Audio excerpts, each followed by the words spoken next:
Mary Jo! Hi, Mary Jo.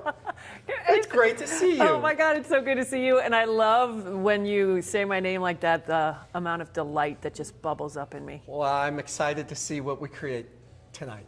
Me too. So, relationships and career.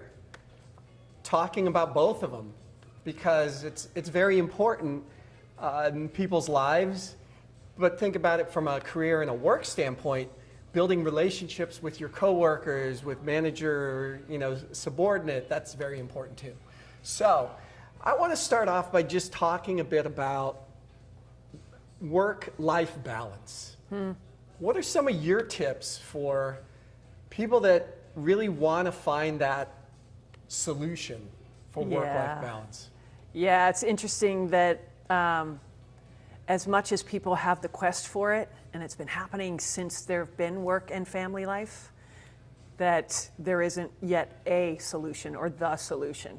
So that in and of itself almost feels demoralizing until you realize it's completely liberating, because the solution, there isn't one. Because nobody's got the work balance life you've got. Like, we can say mine's similar, or, I want to make sure that my family feels loved while I'm still succeeding in my career, but my ratio, or what I hold as important, is not the same as yours. And if we started to explore, we'd see where they're in common and where they're very unique to us as individuals. So that understanding of what I'm looking for in the balance, if I'm going to support anybody in how to find that solution to the work-life and home life balance, which is usually what it ends up becoming. It's personal life and professional life, and how they can balance each other, is what do I want out of the balance?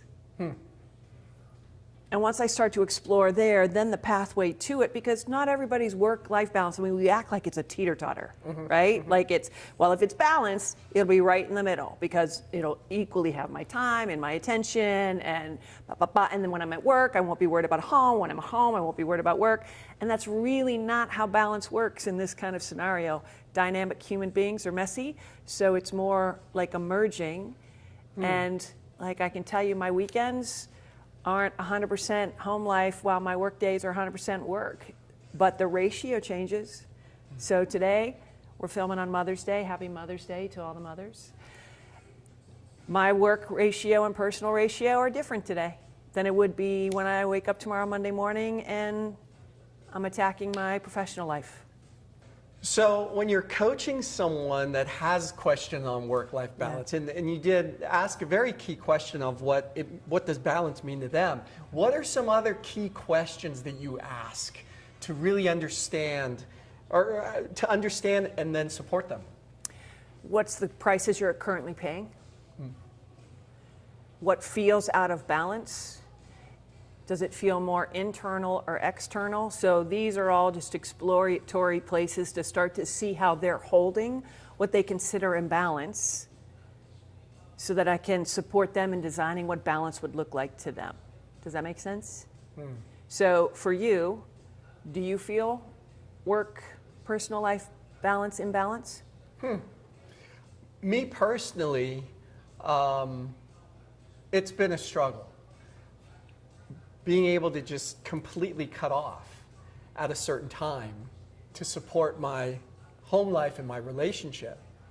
Whereas I'm part of a startup company. And as it's been said, it's very difficult to ever turn off when you're the actual owner of the company. Of course. So that's the struggle that in the past, in other relationships I've been in, it's been easy to just have no boundaries between work and home life. However, that's one of my big struggles. Yeah, so where I can have that, where I'm actually stepping away from my work life devoted to my home life, right? And yet, one of the things I could bounce up if I was working with you, you're a dad, aren't you? Is there a clear delineation of when you're not a dad? No. Right. Yeah. And yet you're not with him 24/7. And yet part of your role with him is to be with him in a way that you're not necessary. So now translate that. Wouldn't you like to have that with your startup? Got it. Yeah. Yeah, so it's kind of like that. It's going to have your attention. It's going to be involved. But when there is time for it to, yeah, this really needs my 100%, or I need to clear the path to say, hey, I'm at your dinner party, but my son's home with a babysitter and he wasn't feeling great. So I need to keep tabs on that. Like, you would be so unapologetic about that, wouldn't you? Yeah, so same thing with work life and home life. And that's just an example, again, not the answer, but for you, as you speak about that, I'm that involved. It's a startup. It needs tending. It needs my attention. And I don't know for sure what that's going to look like. I'm gathering from what you're describing, day to day, week to week. Like, it's Hour to hour. an hour to hour for you? Yeah. Like, that's legit.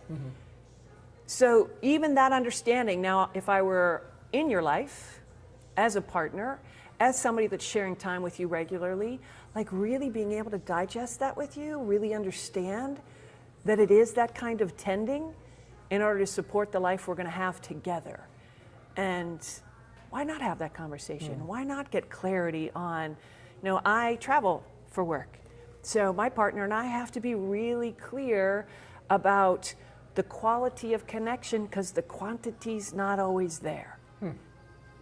So it requires being mindful in that, you know what, sometimes we've only got to drive to the airport. Now, that can either be a poor us conversation, or that can be, this was the most amazing drive to the airport we've ever had. That's awesome. Thanks. How do you pack super amounts of quality in little amounts of time? Really, when the focus becomes quality, you don't even have to pack it in. It just starts to flourish up and over and runs down the sides pretty quickly.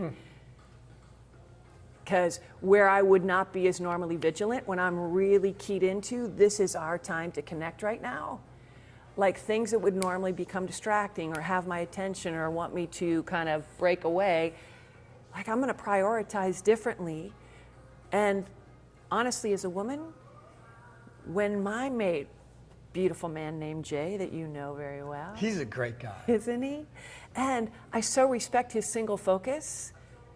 And he's got a lot of things to single focus, including me. So I take advantage of that, because when I am the focus, oh my God, the woman in me just completely, I cannot tell you how many times I've said to him, you make me glad I'm a girl.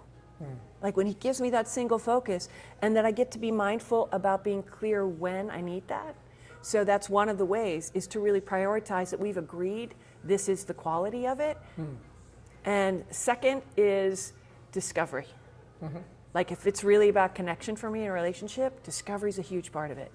If I've known you for 5 minutes, 5 years, or 5 lifetimes, what can I find out about you right now will keep me engaged. And that kind of engagement leads to the quality.